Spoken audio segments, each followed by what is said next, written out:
com as grandes coisas, se não temos com as pequeninas? O choro que vive na preguiça, e esquece do trabalho, não é mais choro, é perturbação.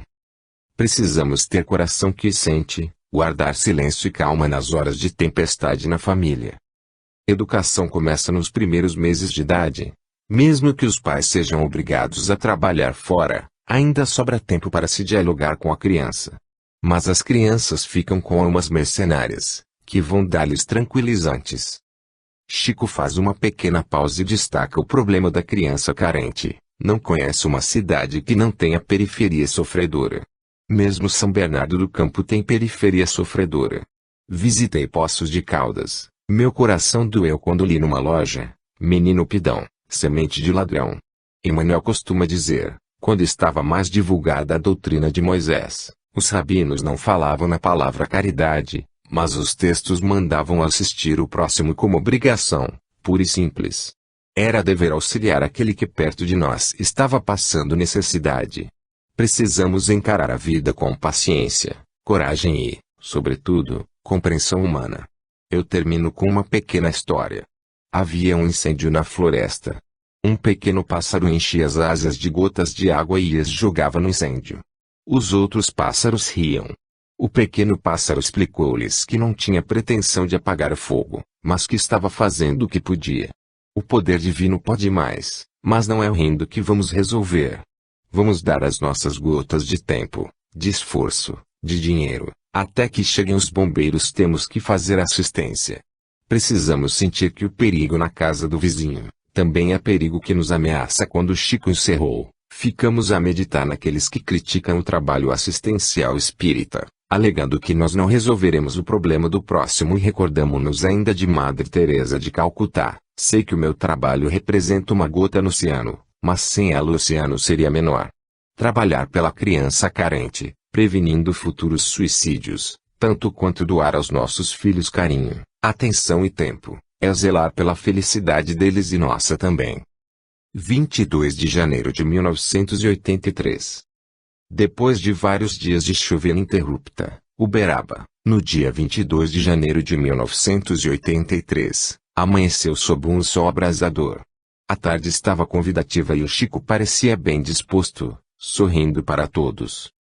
Após o professor Tomás ter proferido a prece inicial, o Chico leu o texto evangélico, capítulo 5, item 8. O Evangelho segundo o Espiritismo de Allan Kardec. Convidado a falar, em primeiro lugar, o nosso professor Tomás considerou a necessidade da compreensão ante as tribulações da vida. Por minha vez, destaquei que, conforme nos dizem os benfeitores espirituais, toda dor é renascimento. Rubens Germinhasi, amigo pertencente ao grupo do Ideal, com muita propriedade disse que as nossas dívidas só serão resgatadas por nós mesmos, e por mais ninguém. Damarilene lembrou um pensamento que Emmanuel grafou: por meios que desconheces, Deus permanece agindo. Márcia se referiu que antes da volta ao corpo, delineamos os nossos caminhos na terra.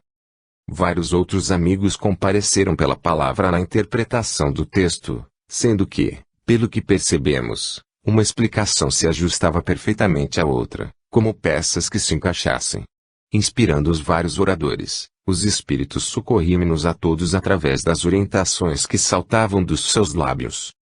Convidado a falar, o Chico, que durante todo o tempo parecia fitar a natureza agreste da mata do carrinho, como se estivesse a ouvir a voz inarticulada, assim se expressou. Somos espíritos com qualidades boas, mas ainda com qualidades a serem depuradas.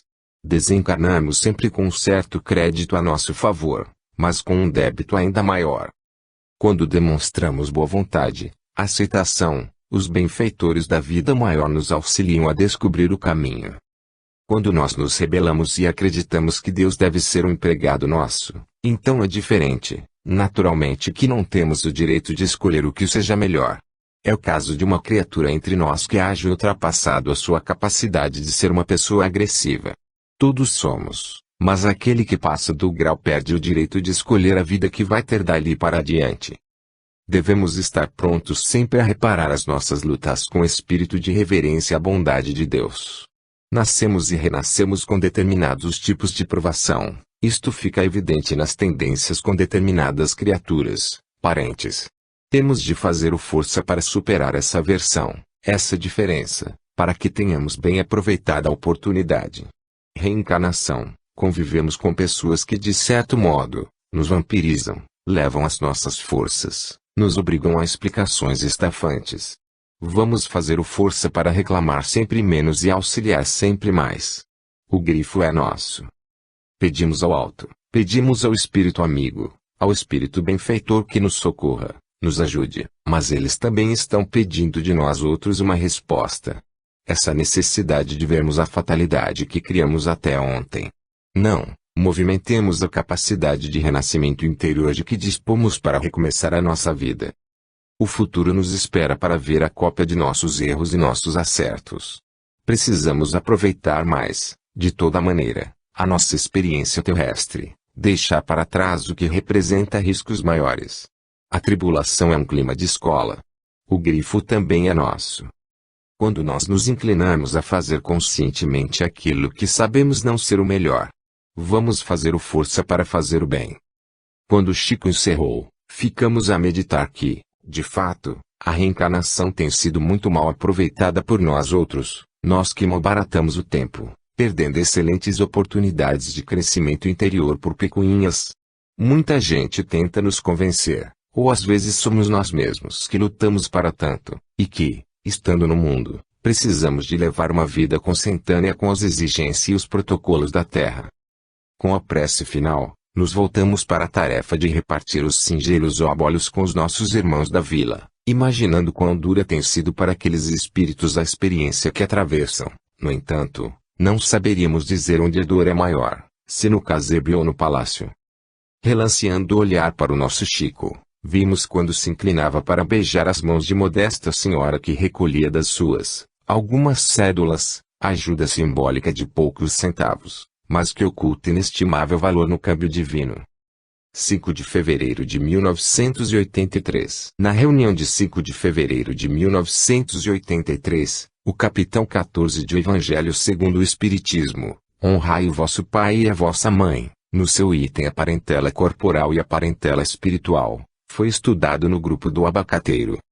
As considerações foram as mais diversas. Quando crescemos em espiritualidade a nossa família é a humanidade inteira. Emmanuel, os laços de amor se ampliam com o tempo. A reencarnação fortalece os laços de família. A família é o grupo mais sério a que nos vinculamos. A felicidade do entendimento espírita cristão. O exercício do amor e da paciência dentro do lar. Se o mundo está doente a causa está na família. Enriquecendo os apontamentos vespertinos da reunião, e atendendo ao convite formulado pelo Sr. Uiaquer Batista, o nosso Chico também participa dos comentários alusivos ao tema. Eu creio que, o que teríamos a dizer, seria repetir os conceitos emitidos pelos nossos irmãos e irmãs. Em me referindo à palavra de nossa Márcia, não fazendo porém qualquer diferenciação, vemos dentro do lar o grande problema da atualidade. Queixamos de problemas e disparates que foram acalentados por nós mesmos. Há 40, 50 anos não tínhamos tanta facilidade para que o lar dispusesse de condução. Hoje é muito difícil que um lar não tenha um carro. Quantas brigas não estão dentro de uma casa por causa de automóvel? Quantas casas não têm 5, 6 automóveis sem necessidade fundamental? Antes não tínhamos televisão, hoje temos. Tudo nos convida a estarmos fora da responsabilidade do trabalho. Não é que queiramos um mundo de santos, estamos muito vizinhos dos nossos irmãos animais. Mas quanto trabalho perdido, quanto tempo perdido. Por exemplo, as lutas de competição, um ser maior do que o outro. As lutas pelos vencimentos de alto gabarito econômico. Esquecemos do nosso capital verdadeiro para investimento da felicidade, que é a criança. Vamos fazer um exame para ver o que estamos fazendo das crianças. O grifo é nosso. Eu não me casei, mas comigo se criaram 14, sendo um deles totalmente paralítico. Tenho compartilhado do problema. Deixamos a criança relegada ao abandono. Deixamos que veja na televisão tudo quanto é disparate. Cada menino interpreta à sua maneira. Uns cometem crimes aos 12 anos inspirados nos acontecimentos da TV. A educação não é um processo que possa ser levado a efeito quando a criatura já adquiriu hábitos. Aos 5, 6 anos de idade, começa a necessidade de atender à educação da criança. Há um escritor norte-americano que lançou um pensamento: nunca houve tempo na humanidade em que soubéssemos tanto educar as crianças dos vizinhos. Aquilo que se precisa aprender começa aos 6 meses de idade. Nós estamos vendo uma segunda geração crescendo. Quais são os líderes das duas últimas gerações? Nós não os conhecemos. Vemos uma multidão de crianças grandes. Vemos instituições amparando menores de 14, 15 e 16 anos fichados na polícia com outros nomes, saem para ter com a família no sábado e no domingo e vão operar no crime. Vemos os tóxicos, um problema que ficou perigoso, porque qualquer pessoa que o examine é marcada para ser morta. Os bandos não perdoam. Ponto. O capital, o banco verdadeiro para o investimento estamos relegando ao abandono. Não estamos condenando o progresso. Não adianta falar sobre a televisão, pois ela vai continuar. E muito difícil vermos cair um avião de um chefe de Estado. Eu não tenho notícias que tenha caído o avião do presidente tal, mas é que o avião é cercado de segurança. Vemos o trânsito com meninos irresponsáveis. É por não tiveram quem os ensinasse a pensar em Deus, a respeitar a vida.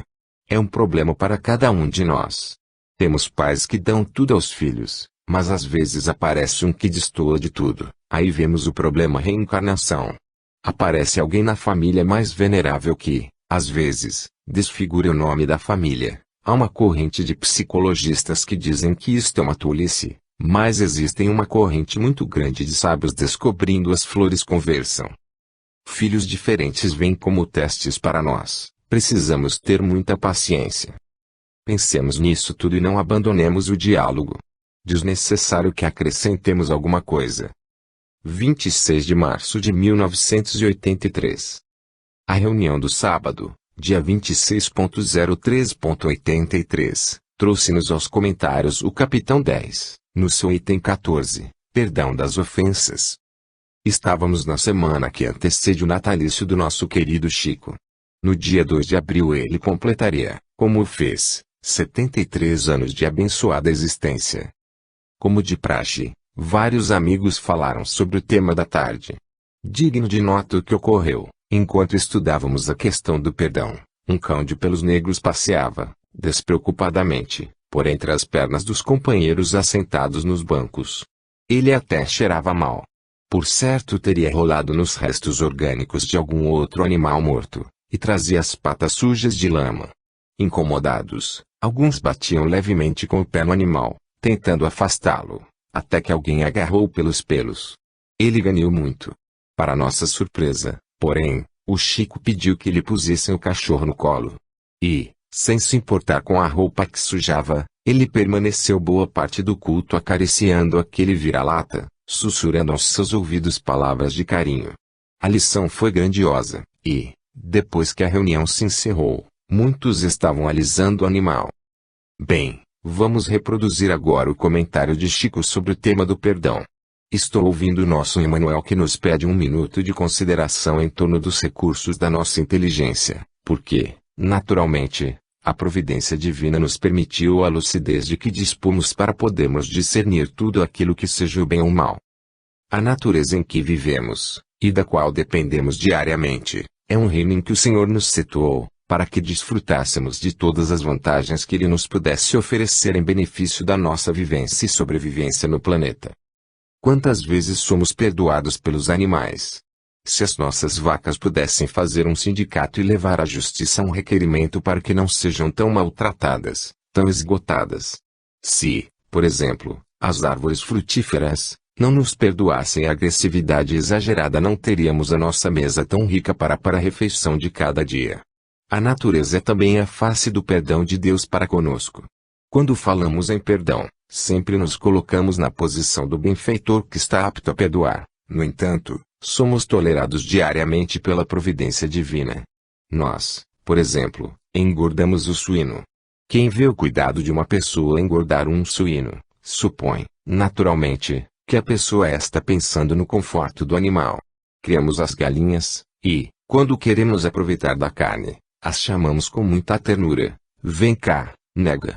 E quando ela se aproxima passamos a faca no seu pescoço. Quando chega o Natal, tempo de honrarmos a nosso Senhor Jesus Cristo, é o tempo. Existem pesquisadores escutando a comunicação com as árvores, os animais, em que a matança é imensa, escolhemos a classe dos perus. Se eles pudessem, corriam de nós 1000 léguas, quando falássemos o nome de Jesus.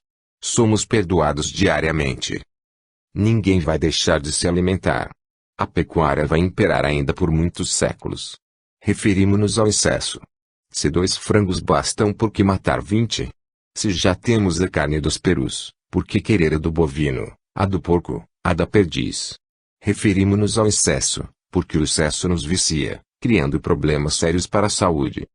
Devíamos fazer uma certa poupança dos recursos com que a Mãe Natureza nos socorre. Se lhe acabarmos com todos os recursos, ficamos desvalidos. Tantos cientistas se preocuparam com esse assunto, que criaram a ciência ecológica. É um nome bonito, mas podiam simplificar mais. Amor à natureza, amor a uma árvore, a um moar. A palavra ecologia é muito bela, mas é uma palavra pouco acessível para nós. Os cientistas nos poderiam ensinar o amor à natureza. Nós não sentimos afinidade com a palavra, os cientistas nos poderiam ajudar. Amor à natureza, aos animais, proteção para com outros reinos inferiores. Encontramos tantos exemplos de bondade, de compreensão, de auxílio no campo dos animais, das árvores, que esse termo, reinos inferiores, é pouco simpático. Não vemos inferioridade no cão que nos ajuda a exercer vigilância na nossa casa, nas vacas que nos fornecem leite como se fossem nossas empregadas.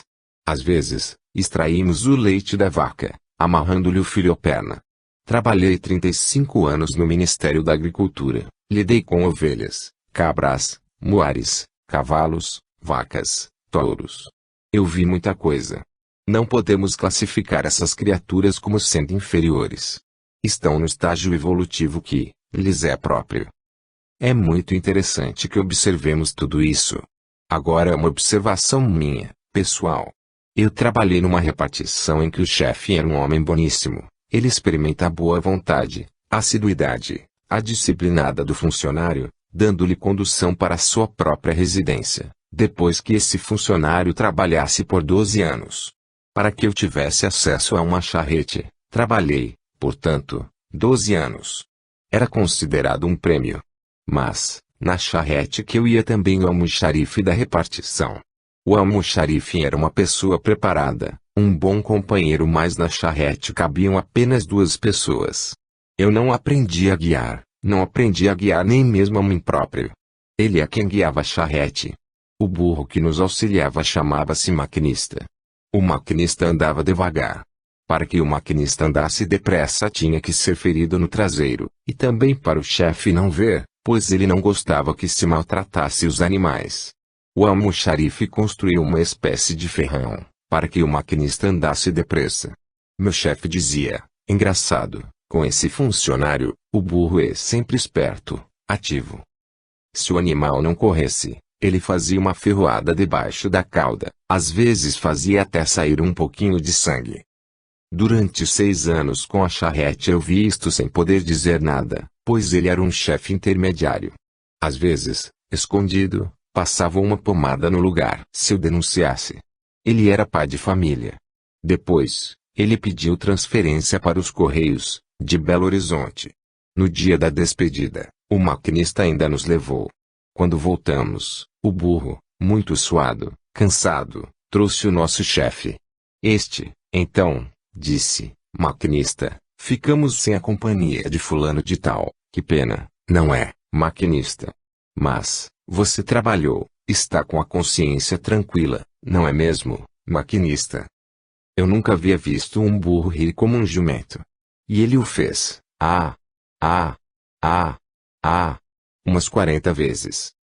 Meu chefe me falou, aquela risada daquele burro me impressionou, você não acha alguma coisa? Eu não posso saber, eu sou um servidor, respondi. Mas havia um companheiro que contou, levante a cauda do maquinista que o senhor vai ver. Tinha aquelas cicatrizes enormes. Meu chefe, então, mandou aposentar o burro, 2 anos no pasto sem trabalhar para ninguém. Ele nos perdoava, aguentava tudo aquilo, não podia denunciar. O negócio de aguentar calado não é só conosco, não. Cremos que qualquer comentário seja desnecessário. 30 de abril de 1983. No dia 30 de abril de 1983, estudamos uma vez mais o item 14, o suicídio e a loucura, do capítulo 5 do Evangelho. Esclarecemos que em nossas reuniões, devido ao grande número de irmãos marcados pelo sofrimento e que acorrem a elas procurando lenitivo e esclarecimento, os amigos espirituais sempre preferem um assunto tratado no capítulo Bem-aventurados os aflitos. Durante cerca de 40 minutos muitos oradores discorreram sobre o tema, sendo que cada um utilizou em suas considerações um tempo médio de 3 minutos. Aqui está a essência do que nos ensinou o nosso querido Chico na referida ocasião. O nosso Emmanuel nos pede uma consideração especial sobre este trecho. Com efeito, é certo que a maioria dos casos de loucura são devidos à comoção produzida pelas vicissitudes que o homem não tem força de suportar. Hoje vemos os analistas, os psiquiatras, os psicólogos, todos empenhados em devolver a tranquilidade às pessoas que estão balançando entre a fé e a resignação. As vicissitudes que nos rodeiam quando temos a coragem de suportá-las. Analisemos este tópico. Vamos recorrer a uma singela imagem. Quando um colégio se abre naturalmente que a diretoria espera alunos em quantidade, se um fazendeiro adquire um determinado trecho de terra vai cultivá-lo para que desenvolva, se uma senhora abre uma loja espera clientela. Nós, no Espiritismo, somos aquela parcela de cristãos chamados a compreender e trabalhar. Não temos qualquer coisa contra os companheiros nossos que acreditam de outro modo. Allan Kardec abriu-nos um caminho muito vasto. Não se sabe de mensagem alguma em que fôssemos chamados a mostrar santidade, mas existem numerosos convites à cooperação, ao trabalho. Não temos o direito de queixar sobre as dificuldades para a execução dos nossos serviços. Se não fossem os doentes da alma, se não fossem as nossas irmãs em luta consigo mesmas para se harmonizarem com os deveres da maternidade, os desesperados, os tristes, se não fossem aqueles que até mesmo nos insultam, se não fosse o nosso irmão necessitado de socorro, o que é que estaríamos fazendo? Ponto. Nossa luta em doutrina, que todos sabemos que não é fácil perseverar na condição de espírita, de trabalhador cristão, pagamos um preço muito alto. Mas só essa perseverança nos fará compreender a nossa tarefa. Sem aquele que nos persegue e nos atrapalha. Se encontrássemos apenas pessoas cultas, estudiosas, o que esta doutrina estaria fazendo? Se não temos coragem de suportar uma esposa, um esposo, um filho, um parente doente, nos damos pressa em interná-lo para afastá-lo do nosso convívio. Se não toleramos os adversários, se não procuramos compreender os amigos quando se tornam amigos da onça, o que é que estamos fazendo com a doutrina espírita? Ponto. Se não compreendermos que tudo isso é material de serviço para nós que somos obreiros de uma causa maravilhosa, o que estaríamos fazendo? Seríamos casas de moscas, não é? Ponto. Estamos aqui para compreender os outros e não exigir que os outros nos compreendam, porque a obrigação é nossa. Eles não têm essa obrigação. Não é tolerar ajudando a destruição, mas amando, dialogando. Não é criticando que vamos resolver o problema, nem censurando. Nosso irmão vem a nós. Se ele está perturbado, está doente, em material de serviço. Vamos dar-lhe 10, 5 minutos. Vamos falar procurando ajudar muita gente. Essa doutrina não é dos anjos. Somos criaturas humanas, eles nos protegem. Mas precisamos nos auxiliar uns aos outros e não criticar. Quem cai uma vez pode levantar-se. Todos podemos fazer tudo quanto quisermos. Não precisamos esperar a formação de um grupo espírita para a recepção de pessoas santas. Vão chegar primeiro os mais infelizes, vão contar as mágoas, às vezes até os seus crimes, vem atrás de amor. A bondade de Deus não determina o extermínio de ninguém. Misericórdia quero, não sacrifício. O Senhor nos pede misericórdia. Não crítica, não preguiça. Estamos com uma doutrina de muito serviço, então vamos trabalhar sem espírito de antagonismo, reprovação. Aquele que vem até nós é nosso irmão, nossa irmã. Alguém pode dizer, eu não posso auxiliar porque não tenho dinheiro. De fato, o dinheiro pode ajudar muito, mas muitas vezes a pessoa está endinheirada, ela precisa de uma palavra. Quem viver pensando em bilhete premiado, coisas fáceis, é melhor deixar a causa, porque isso não existe para o espírita. O que existe é trabalho e muito trabalho, risos. 9 de julho de 1983. Na reunião do dia 9 de julho deste ano, o Evangelho trouxe-nos a meditação à belíssima página enfocando a questão da paciência. Após a prece inicial, vários companheiros foram convidados a falar. O professor Tomás destacou que temos recebido mais benefícios de Deus do que a presença de dor, aflição, obstáculo. Por nossa vez, comentamos sobre a paciência operosa, aquela que aguarda o veredicto do tempo no clima do serviço. Márcia relembrou o ensinamento evangélico: na paciência possuireis as vossas almas. De Teresinha Pousa resumiu em oração, silêncio e trabalho, o de que carecemos na atualidade. De Sônia Barçante falou sobre uma página de Emmanuel em que o estimado benfeitor nos convida a lembrar dos obstáculos que já conseguimos superar na vida, culminando com a convicção de que Deus vem vindo em socorro às nossas necessidades. O tema não poderia ser mais oportuno, porquanto a irritação tem estado bem presente na nossa vida diária, principalmente agora em que faceamos crises as mais diversas. Se com grandes doses de paciência já não está fácil, imaginemos sem esse estado de serenidade como as coisas se complicarão ainda mais. Tomando a palavra, o nosso Chico também dá a sua contribuição aos comentários da tarde, chamando-nos atenção para a parte do texto evangélico em que o amigo espiritual se refere às pequenas alfinetadas, mas que acabam por ferir. Pequenas alfinetadas que acabam por ferir. Muitas vezes nos suportamos um espinho muito grande, uma prova grande, uma ofensa de caráter público, que nos torna até vaidosos, porque aparecemos como pessoas que perdoam, heróis da vida social. Mas não é tão fácil sofrer assim, quando contamos com o conforto, a solidariedade de muitos. A mensagem nos pede atenção para as pequenas alfinetadas. Às vezes a pessoa suporta uma ofensa de caráter público, mas não suporta uma criança birrenta, um filho desequilibrado, as dificuldades criadas por parentes, não suporta um pequeno prejuízo que a pessoa deve carregar perante Deus e ficar calada. Quanto mais o tempo passa no tempo presente, mais sofremos a pressão dos acontecimentos em torno de nós. E essa pressão está dentro da nossa casa, no trânsito, na palavra impensada. O Chico, sempre interpretando o pensamento de Emmanuel, diz: precisamos estar atentos no dia a dia para esses problemas pequeninos, que ninguém vê, que somente nós vemos. A cruz do Cristo foi a cruz do Cristo, nenhuma cruz tinha o tamanho do dele.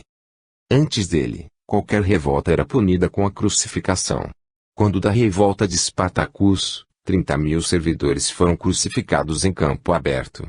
Nós temos notícias disso porque era revolta por revolta, era uma espécie de agressões trocadas. Mas a cruz do Cristo era diferente. Mas na vida social, na terra, nós temos as cruzes de ferro e as de palha. A cruz de ferro são as ofensas públicas, conseguimos carregá-la, porquanto recebemos muita solidariedade. Mas a cruz de palha é a pouca gente que sabe carregar. É o tapa em forma de palavras, é a agressão pelo olhar, é aquela frase solta que vem direta. Às vezes, falamos de determinado traço infeliz da comunidade humana, junto da pessoa que traz um pedacinho e ofendemos a pessoa barbaramente. É a cruz de palha. Devemos ter paciência para suportar sem falar com ninguém, para não aborrecer ninguém, para que a faísca do nosso desapontamento não incendeie. Vamos ter muita paciência nessas horas, muita calma, e não comunicar a nossa impressão dolorida a pessoa alguma, porque é caridade. E caridade dos maiores. A caridade da doação material nem sempre é mais difícil. Caridade do perdão das ofensas, caridade da compreensão que fala muito alto perante a vida espiritual. No encerramento, o Chico ainda se referiu ao conforto do mundo e ao consolo que vem do mais alto, porque as grandes ofensas falam no mundo da nossa capacidade de perdoar. Vamos ter muita calma uns com os outros para que uma frase diminuta, seja falando ou recebendo, não venha azedar muita gente e suprimir a nossa paz. A cruz de ferro não é a mais pesada. O difícil é suportar nos ombros a cruz de palha, aquela em forma de pequeninas alfinetadas a todo instante, daqueles que gostam de relembrar as nossas falhas, quedas, remexendo a ferida. A cruz de ferro, a grande dor sempre desperta a simpatia de muita gente, o auxílio, o socorro, mas a cruz de palha, esse infortúnio oculto, muitas vezes, só Deus vê. Diante do que o nosso Chico considerou, podemos concluir, a cruz de palha é muito mais pesada do que a de ferro, sim, porquanto, suportando-a, em silêncio, pacientemente, só contamos com o socorro celeste. Com a prece final, proferida pelo Eurípides, a nossa reunião foi encerrada, sob as bênçãos de Jesus, o Divino Crucificado. 3 de outubro de 1983. Na reunião do dia 3 de outubro, data natalícia do codificador, de 1983, o nosso caro Chico estava praticamente sem voz, mas a disposição era a mesma de sempre. Após a prece inicial, o Evangelho ofertou-nos a página do capitão 5, o suicídio e a loucura. Dos vários companheiros convidados aos comentários, anotamos, de forma resumida, os conceitos que se seguem. Hoje, mais do que ontem, carecemos de buscar Deus com mais intensidade. Evitaremos a tentação do suicídio, procurando o apoio em Deus e no trabalho. Tudo passa, na terra, mas o que vem do céu permanecerá. Carecemos de conservar a paz interior, para que nos afastemos do desequilíbrio mental. A quem mais foi dado, mais será pedido. O suicídio é sempre uma fuga, adiando a nossa redenção espiritual. Não há mal que sempre perdure. O homem é um ser necessitado de compaixão. Causa do suicídio é o materialismo. Durante milênios desenvolvemos a inteligência em detrimento do sentimento. A doutrina espírita é uma bênção de Deus em nossas vidas. Se alguém está aflito, ore. Pelos painéis acima, verificamos que cada comentário era a continuação lógica do anterior. Como de hábito, centenas de irmãos permaneciam atentos, todos desejosos de tocar o médium Chico Xavier ou de, pelo menos, ouvi-lo. Embora afônico, o nosso Chico pede permissão ao Sr. Uecker para colaborar na palavra. O nosso Emmanuel deseja fazer uma consideração em torno do trecho, a calma e a resignação áuridas na maneira de encarar a vida terrena, bem como a fé no futuro, dão ao espírito essa serenidade, que é o melhor preservativo contra a loucura e o suicídio.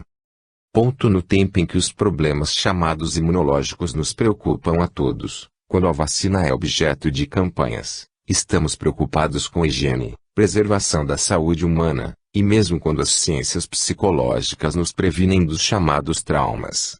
Vemos a sabedoria que consta deste trecho. Nós, que estamos promovendo a vacinação contra a hepatite e nos afligimos contra a extensão de determinada moléstia, fazemos exames de laboratório para combater males.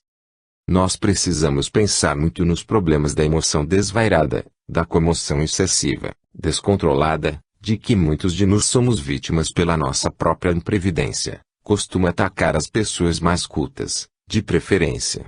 São os problemas das desencarnações coletivas, violentas, das cirurgias inesperadas, das lutas que nós sustentamos, às vezes, para salvar a vida de uma criança. Nós, que nos esfalfamos tanto, que lutamos tanto, devemos lutar dentro do padrão de serenidade, melhor preservativo contra a loucura e o suicídio. Buscamos solução com a medicina para problemas que são essencialmente nossos, do ponto de vista do nosso autocontrole. Se amanhã aparecer uma comoção internacional em que sejamos colhidos de surpresa, convém imaginar qual será a nossa reação. Precisamos trabalhar em nós mesmos para construirmos essa resistência. A qualquer crise costumamos colocar toda a nossa capacidade de gritar em funcionamento. Assim, alteramos a vida da família, do grupo doméstico. Precisamos ter coragem se determinado problema surgiu de repente, se uma dor nos colheu de improviso, coragem para suportar sem incomodar vidas alheias. Com pequeno sintoma perturbamos toda a nossa família, como se cada um de nós fosse o centro do mundo. Estamos num mundo de surpresas. Não sabemos o que pode acontecer amanhã, depois de amanhã. De modo que precisamos criar em nós o espírito de fortaleza, de resistência. Só com o nosso próprio fortalecimento ganharemos energia contra o suicídio. Suicídio não é só aquele ato terrivelmente solene de autodestruição. Cometemos muitos suicidiozinhos. Cólera, por exemplo. Estamos no planeta para viver tanto tempo quanto possível. É muito importante falarmos nas horas de consolação que determinado jovem, que determinada criança completou o tempo. Mas precisamos viver muito para aprender um pouco mais, sair da Terra com mais experiência. Isso não se consegue vivendo apenas alguns anos. Interpretar a vida como grande mestra, grande escola. Aprender a viver espiritualmente. Vem a desencarnação e estamos aí à vontade. Não, não é assim. Estamos com o nosso corpo espiritual carregado com as forças que instalamos nos nossos centros de energia. Desencarnando precocemente vamos encontrar muitas dificuldades para retomar a nossa mobilidade, a nossa capacidade de direção. Um amigo espiritual nos disse: olha, Chico, muitos estão pensando aí que eu estou voando. Eu vou dizer uma coisa, simuleta furasa, eu estou voando. A esta vida se segue outra. Ontem éramos crianças, juvenilizados, hoje somos mais experientes. Tudo é passagem, fenômeno de caminhada, somos viajores.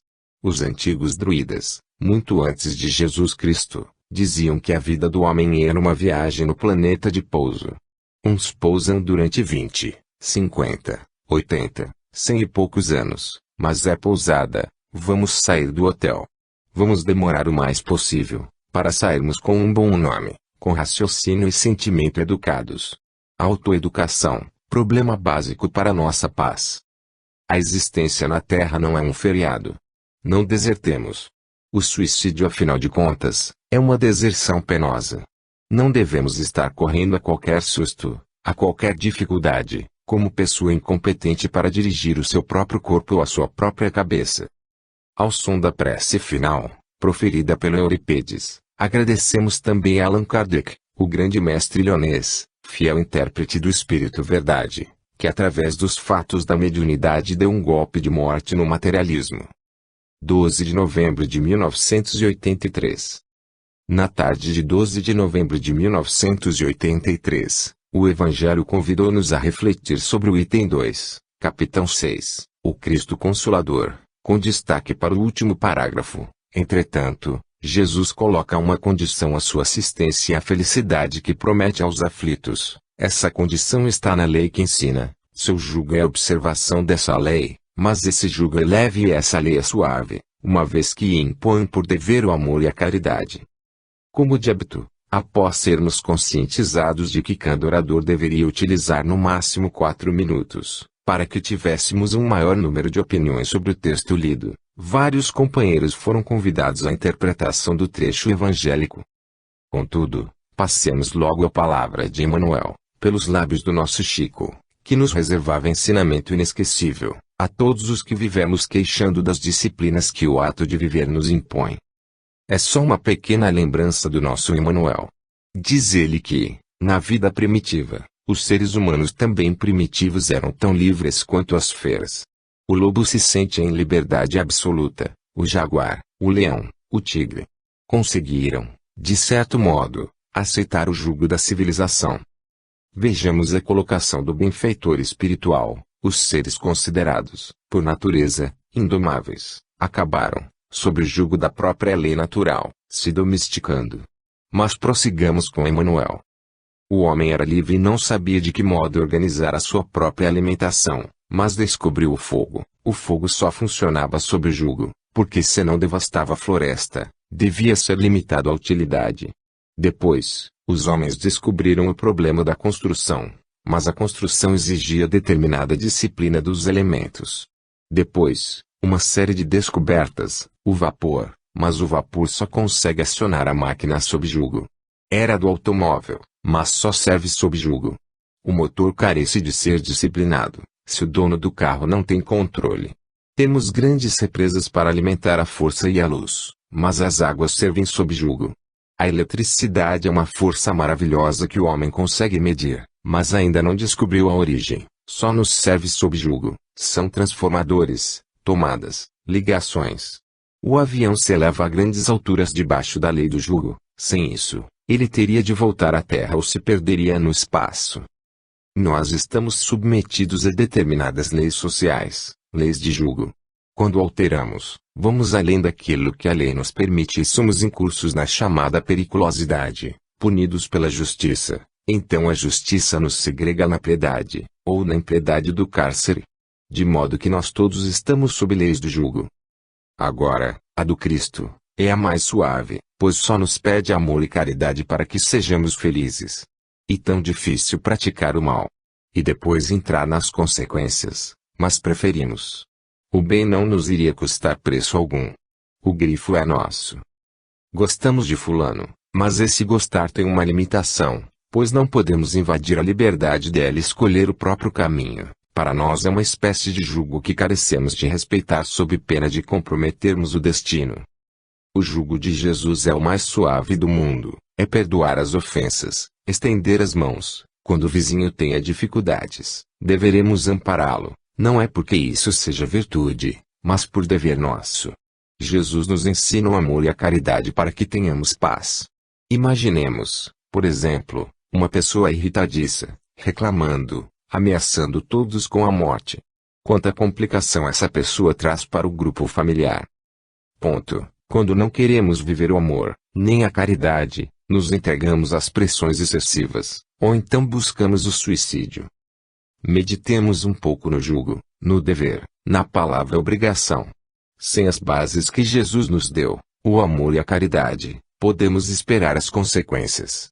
Quando Chico encerrou os comentários, meditamos que, de fato, vida do homem se resume entre o jugo do mundo e o jugo de Cristo. Quem opta pelo primeiro, busca a liberdade pela fuga ao dever. Quem decide pelo segundo, se escraviza ao dever para encontrar a liberdade. Aos nossos ouvidos, porém, soava séria advertência. Podem esperar as consequências. 24 de dezembro de 1983.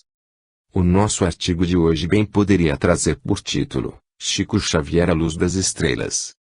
Fugindo ao hábito de transcrevermos as abençoadas reuniões evangélicas levadas a efeito na mata do Carrinho, em plena natureza, pedimos vênia aos nossos leitores para narrarmos um episódio diferente envolvendo a figura do nosso amado Chico. É véspera de Natal. Sábado, dia 24, como acontece todos os anos, estamos reunidos em reduzida caravana no portão da residência de Chico Xavier. Este ano, 1983, também nós, com a graça de Deus, vamos passar o Natal de Jesus com o médium. Pontualmente, às 20 horas, em vários carros, a caravana parte. De início, visitamos duas casas de pessoas muito pobres, enfermas. Com a chegada do Chico a alegria é geral, as crianças cantam, os adultos aplaudem. Chove fininho e a noite é muito escura, mas ninguém se importa. No bairro mal iluminado, os faróis dos carros em fila assemelham-se a gigantescos vagalumes. Dali, após ligeira distribuição de balas, dinheiro e gêneros alimentícios, vamos para uma outra casa numa extremidade da cidade. Apeamos e entramos no lar modesto. Sobre a cama, uma criança toda deformada, dedilha para o Chico uma viola de brinquedo. Chico distribui felicidade, palavras de encorajamento e esperança.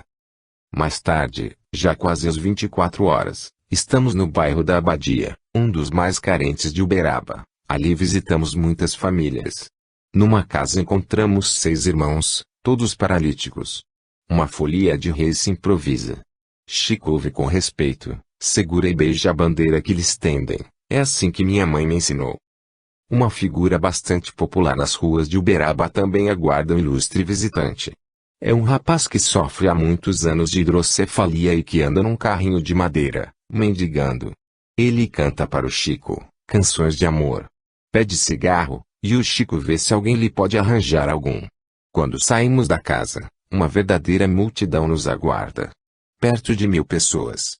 Agora, as estrelas já brilham no céu. Eurípedes aproxima-se preocupado, temendo que as sacolas não cheguem para todos. Nós também nos inquietamos pelas crianças no colo das mães. Como sempre sereno, o Chico diz: vamos começar. Começamos e tudo dá certo, mais uma lição preciosa aprendemos. É preciso confiar na espiritualidade. Enquanto os pães e as sacolas são repartidos, o Chico distribui pequenas quantias com as mães, que osculam as suas abençoadas mãos, mas ela não deixa por menos e retribui o gesto de fraternidade.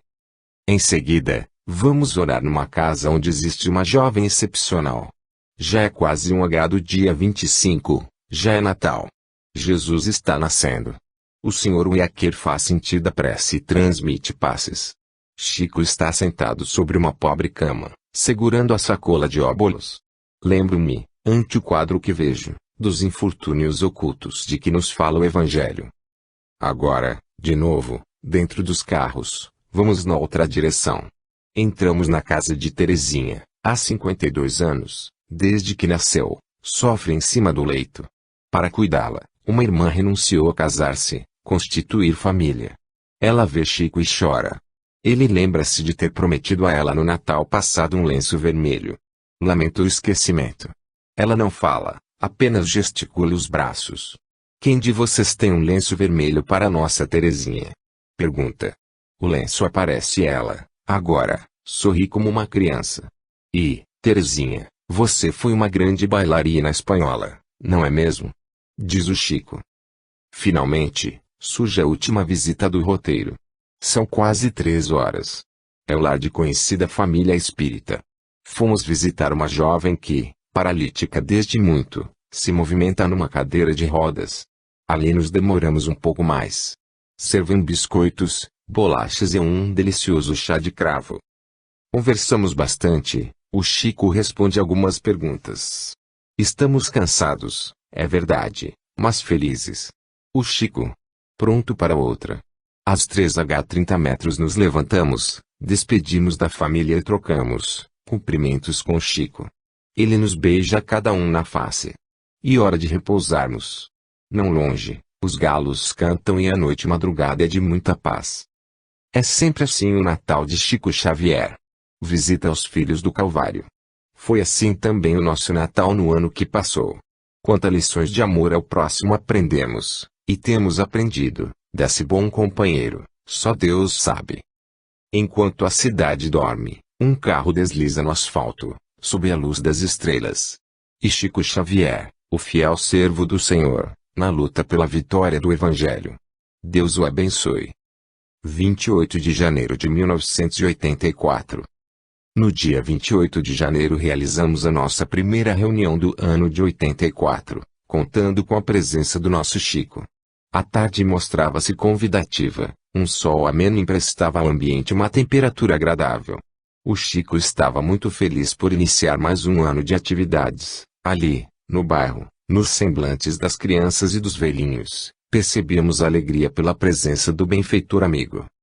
O Evangelho ofertou-nos um texto do capítulo 6, o Cristo Consolador. Todos os sofrimentos, misérias, decepções, dores físicas, perda de seres queridos, encontram sua consolação na fé no futuro. Como de hábito, muitos confrades foram convocados a colaborar nos comentários, cada qual enfocando o tema por um aspecto. No entanto, para ganharmos espaço, passemos logo ao enfoque do nosso Chico. O nosso Emmanuel, presente, nos solicita alguns minutos de comentário. Dentro da lei de burilamento, sem percebermos, nós todos estamos submetidos à lei do jugo, mas, infelizmente para nós, nem sempre escolhemos o jugo que a lei de Deus nos oferece. Esse jugo é leve e a lei é suave, pois que apenas impõe como dever o amor e a caridade, um trecho muito sério que nos deve buscar atenção no mais íntimo para compreendermos a nossa própria situação. Quando nos sentimos ofendidos, queremos aplicar a lei do jugo por nós mesmos, então nos defrontamos muitas vezes buscando punição para aquele que nos ofereceu o agravo da ofensa. Se não fizermos isto, seremos chamados de ingênuos ou covardes, mas o jugo suave do amor inclui o perdão para as ofensas. Prosseguindo, o benfeitor espiritual, pelos lábios do Chico, nos orienta a posição a ser tomada diante da ofensa, tendo em vista o jugo do Cristo. Tomar uma atitude de calma e de paz, que pudesse levar até eles, os nossos companheiros da família e da comunidade, a ideia de que muito mais fácil esquecer uma ofensa do que levar aquilo para frente martirizando o nosso coração, esquecer a lei de Italião, olho por olho dente por dente. O jugo é suave porque impõe como dever o amor e a caridade. Se pudermos dividir um pouco do pouco que tivermos, vamos diminuir a vocação para o assalto, para o latrocínio. Com condescendência, diminuiremos a percentagem da violência que está lavrando no mundo pela dureza dos nossos corações, porque não aceitamos aqueles nossos companheiros como irmãos. Eles já estarão punidos pela própria consciência e pelas leis humanas, pelo ato infeliz que pratiquem, têm que suportar a segregação no cárcere, nos mecanismos processuais da justiça. Deveríamos ter a comiseração, auxiliando essas criaturas a reerguerem-se. Lembrar que, por muito estejam erradas, elas continuam imortais, filhas de Deus. Às vezes, não podemos conviver com essa pessoa, porque o médico ou aquele que faz a enfermagem de alguém, para ajudar o doente, não se deita com ele na cama, ajuda-o à distância, com pensamentos de paz, de compreensão. A lei não manda que deitemos no chão para que os outros nos apedrejem. Pede-nos uma atitude de conciliação. Vamos encontrar-nos com o agressor numa existência próxima e ele renascerá do nosso corpo, renascerá como familiar. Devíamos compreender, vacinando nosso coração com amor por todos. Se matou, se feriu, se roubou, louvado seja Deus, que Deus abençoe, que tenha forças para carregar as dificuldades que criou si mesmo. A pessoa vivendo encontrará o resultado do que fez. Basta viver para que se venha aprender as lições que a lei do Senhor estabeleceu para nós. Vamos criar um mundo novo para nós mesmos. Tem o jugo leve, mas tem o jugo pesado. O jugo pesado está na lei de causa e efeito. Quando não aceitamos auxiliar, lembremos com amor, compreendendo, justificando, perante nós mesmos, as faltas alheias, nós não podemos exercer as funções de Deus. Quando não entregamos ao jugo suave, não é indiferença, é uma energia com brandura, é uma brandura enérgica. Quando nós queremos o jugo forte, geralmente resgatamos as nossas atitudes infelizes com problemas muito mais sérios. Sofremos mutilações, enfermidades congênitas, incompatibilidades, doenças de curas difíceis. Fulano se curou pelo poder da oração, pela oração sim. Mas quando essa oração está unida ao jugo leve, ao perdão, ao amor, se nos fizermos assim, a nossa oração é curativa, está baseada na lei de amor no jugo leve. Deveríamos educar os nossos filhos na lei do jugo leve, não é criando costumes desnecessários, não é levando ao amor pelo desperdício, à superioridade. Ensinemos aos nossos filhos que não são melhores do que os outros, que devem partilhar a merenda da escola. Levar um pouco do alimento da nossa casa para os companheiros. Vamos criando um mundo novo. Estamos debaixo do jugo de Deus, não adianta fugir, somos imortais. Emmanuel já escreveu por nosso intermédio, escaparemos da morte quantas vezes for preciso, mas da vida nunca nos livraremos. Um espírito amigo nos disse que a morte do corpo não é mais do que um sono mais prolongado do qual despertaremos como somos, como estamos e como queremos. Meus Deus. Ele está fazendo isto porque não sabe que é imortal, porque vai viver muito tempo, aqui e na vida espiritual. Fomos criados por Deus para o amor imortal, e impossível não posso perdoar. Fazemos isso, mas entramos no jugo forte. O jugo forte é a resposta que temos às nossas próprias atitudes. Vemos as crianças excepcionais, nada nos dói tanto particularmente do que ver uma criança que não se pode expressar, usar o cérebro, que não ouve, não sente. Encasulou-se dentro de um problema que só com o amor de Deus, dos homens e das mulheres, é que o se levantará, se aprendermos a perdoar. Não é perdoar com atitude superior, quem perdoa não fala, esquece. Enquanto colocarmos dentro de nós o espinho do ódio, do ciúme, das qualidades inferiores, teremos que sofrer o jugo forte que está sobre nós todos. Se quisermos entrar no jugo leve, amor e caridade, modificaremos nossa vida, saúde, relações, até econômicas, porque nos tornaremos pessoas mais simpáticas. Rico é aquele que tem mais amor no coração dos semelhantes. Não é fácil sair do jugo forte. Vivemos nele desde priscas eras, quando estávamos no reino animal. Mas agora temos a razão. Não podemos viver como o tigre, como o lobo, o cão raivoso. O próprio boi, que nos serve tanto, foi domesticado na canga. E até hoje para nos dar a própria carne, o próprio leite, o próprio sangue, sofre no matadouro. O animal que morre, morre para nos ajudar também. Ao me aproximar de um boi, me lembro que os parentes dele me ajudaram, me deram a alegria de viver para que eu chegasse aos 70 anos de idade. Quando encontro um cão tenho que ter misericórdia, se é um gato não posso dar um chute. Todos foram domesticados a pau para nos ajudar, é o jugo forte. O jugo leve é do Cristo. Do jugo forte ao jugo leve há uma ponte difícil de ser transposta, a dos nossos hábitos. Ponto. Se transmiti direito o que Emmanuel queria. Se não transmiti, vocês me perdoem. Dominados por forte emoção pelo que acabáramos de ouvir e, ao som da prece final, nos deixamos embalar pelas sábias orientações que nos conclamam à emancipação da matéria. 18 de fevereiro de 1984. Na reunião do dia 18 de fevereiro, 1984, o Evangelho nos ofereceu a reflexão o capitão 9 no seu item 7, a paciência. Chico leu o texto com voz pausada e clara. Companheiros vários colaboram nos comentários. A irmã Deneda Goulart, da cidade de Santos, fez um oportuno apelo à paciência entre nós, os espíritas. Quando o rodízio dos comentários foi concluído, o Sr. Weaker passou a palavra ao nosso Chico que todos, ansiosamente, esperávamos ouvir. E apenas uma pequena nota em torno do assunto, para reforçar o que disse a nossa irmã Deneda Goulart, no Evangelho, uma pequena frase que justifica o que ela nos lembra, item 15 do capitão 10, quando fala da misericórdia, perdoar os inimigos é pedir perdão para si próprio, perdoar os amigos é dar-lhes uma prova de amizade. Nossa irmã falou na dificuldade do nosso relacionamento em doutrina. Somos cristãos que fomos abençoados com o livre-arbítrio. A liberdade de interpretação dos ensinamentos de Jesus é tamanha que nos deu também uma inclinação muito grande para a crítica. Se somos criticados, respondemos com melindre e paramos de trabalhar. Se criticamos, criamos problemas para os companheiros. Quando falamos em perdão, não nos podemos esquecer como sendo força geradora de paciência, que precisa ser utilizada com mais frequência com os amigos do que com os inimigos declarados. Os inimigos se afastam de nós, mesmo dentro da família. Quando abraçamos a transformação, somos colocados à margem.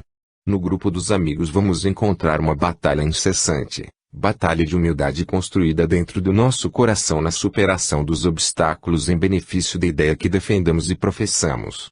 Dedicando-nos à mediunidade ou à assistência social, etc. Estamos sempre debaixo de um teste rigoroso de observação. Se um amigo, ou os amigos, não têm paciência conosco, os grupos não prosperam, não frutificam em amor, em esperança, no socorro espiritual. Perdoar os amigos. A gente nunca se lembra que é preciso perdoar os amigos, ter paciência com eles, porque em observações de caráter imediato que não são verdadeiras, deixamos-nos levar por impressões. Muitas vezes, vamos conhecer a verdade depois de semanas, ou mesmo depois da morte. Na paciência de uns para com os outros, vamos encontrar menos entraves. Então, essa paciência com os amigos é muito importante, porque se nós colocarmos a nossa memória em funcionamento e perguntarmos a nós mesmos quantas vezes tivemos paciência com os inimigos, encontraremos o número 1, porque depois não voltamos ao convívio deles. Mas se nos indagarmos quantas vezes faltamos como paciência com os amigos, vamos nos admirar, porque o número é imenso. Este capítulo do Evangelho não é novo, mas para nossos sentimentos dever ser novo. Todos os dias somos chamados à paciência com os amigos, a começar com os familiares, com os companheiros mais íntimos, com aqueles que estimamos muito. Muitas vezes, com o espírito possessivo de que estamos imbuídos, queremos o amigo, ou amiga, como queremos. Se não é possível, vem o melindre, é uma tristeza. Ponto. Estamos num mundo que ainda não foi criado totalmente. Diz a Bíblia que Deus criou o mundo, mas não que tenha terminado. Estamos lidando com pessoas imperfeitas, todos somos passíveis de errar. Se o mundo não está de todo criado, nós também não estamos. Deus criou o homem e criou a mulher, mas não aperfeiçoou. Estamos muito tempo a caminho, vamos demorar muito. Encontramos pessoas que falam assim: não existe nenhuma crítica. Eu comecei com a mediunidade há 30 anos, mas tive um obstáculo tão grande que parei, agora quero recomeçar. Outro chega e fala: deixei a doutrina há 20 anos por falta de paciência com os amigos. Se a Bíblia diz que Deus criou o mundo em 7 dias, naturalmente o que ele sabia que era muito pouco e nos deixou entregues aos milênios. Risos. Escutando um dia um homem que falava com muita propriedade o Evangelho, ele disse: Deus criou a luz, separou as águas, criou os animais, e criou Adão e Eva e foi no 6º dia. Aí, Nos 7 graus, ele descansou, mas depois de criar Adão e Eva não descansou mais. Descansou só um dia. Risos. Ponto. Diamante